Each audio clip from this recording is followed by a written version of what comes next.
Yes, so I'm going to use the wire strippers, and normally it has one of these plugs on it, and I'm going to cut it off with the ignition, so it just snaps off, and then I'm going to use the 10 gauge,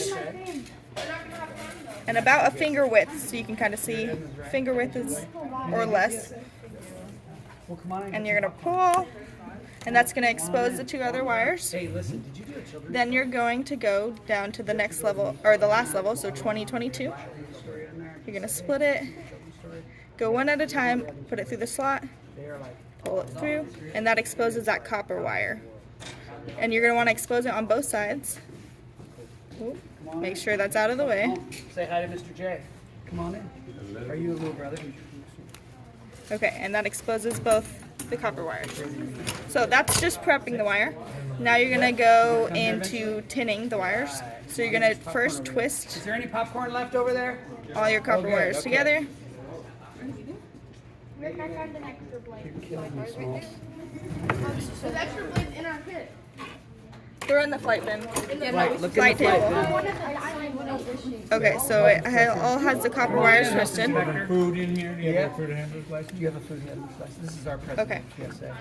You're going to want to flux the copper wires first. So you're going to take it, dip it in the flux paste, and that prepares the wires for the... That's called tinning. Yep. Well, we're going to add the tin, which is the tinning process. Okay. So this is just prepping for the tinning process. So we have it in the flux. We're going to use the magnets. Well, this is Mr. Lamination. Lamination. Okay. Yep. You're going to use the magnets to try and hold it in place. You are. Yeah. Let's give you a chance to So step right. the iron has already heated up. It's up to about to 480, and it's going to keep rising depending on how long it's plugged in. As soon as you have your iron ready, you are going to touch the bottom of the wires. That's going to start heating the copper up. Pressing the iron to it is going to give that enough heat to then melt the iron, maybe if it's warm enough. Okay, that's just the right amount. So you got some solder on there. Yep, all the solder, and that's the tinning process. So you're gonna do that exact same thing. Let's see if we can adjust it a little better. So we're gonna do that exact same thing to the other one, making sure not to touch it. Put iron to the bottom of the copper wires, and then touch the solder to it. And that flux should help the solder just flow right onto it. And you should have a decent amount, but not too much. I mean, that's probably just enough. So that's the tinning process. We have the iron. We're done with the iron. We'll need it for the light connection. But for now, you can kind of see this might be just a hair too long. If you look at it towards the copper connections on the lights, it's like double the length that you really need. So you can take your wire strippers and kind of trim them, just to make sure there's not too much, because too much will lead to a poor connection or unstable connection. So that's all trimmed up. Now you are going to start connecting it to the light. So we're done with the solder. So now we need is the iron and a flux pen. We apply the flux pen. It's like liquid, like a paint pen. You're just gonna apply it to the copper connections. What does the flux do? The flux allows for an easier transition from the copper to the connections that we have. Sweet. Yep. So we have the wires already. So you can see the wires are two different colors, red and black. So you want to make sure the red goes to the positive and the black goes to the negative. So if you have it set one by one, you're going to do individually. You're going to take your black wire, go onto the negative port, and then you're going to press the iron onto the wires. We'll see. Yep.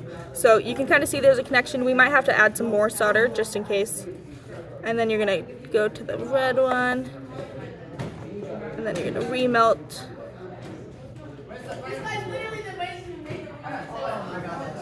There we go. Maybe.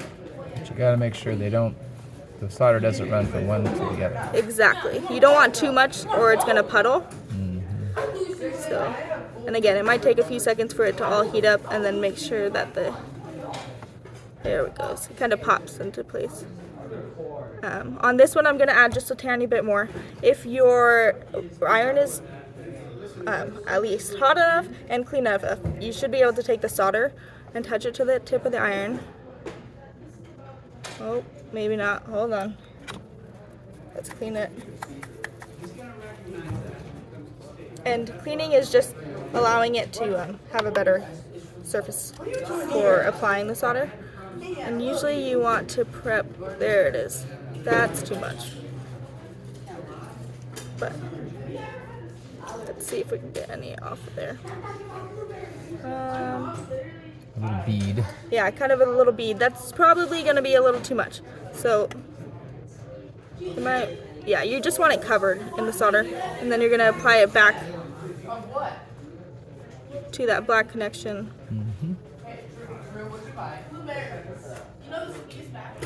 And if you screw up, you can just do it again on the next one. Exactly. You just touch the iron and it should pull right off, and then you can clip it.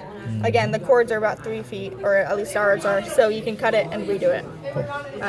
So that's this connection.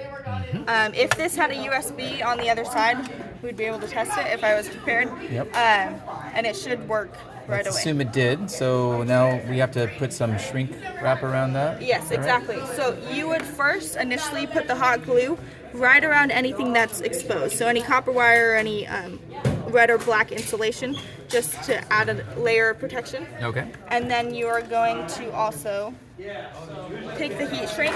We should have some of this for you guys, but you're going to cut about 2 inches off. Oops, let's put this back up there. If we...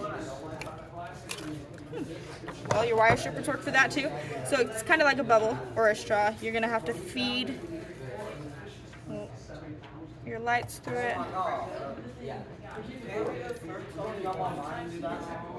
And then you're going to slide it on over it. So you want it just close enough to the first light that it's touching it, but not covering it.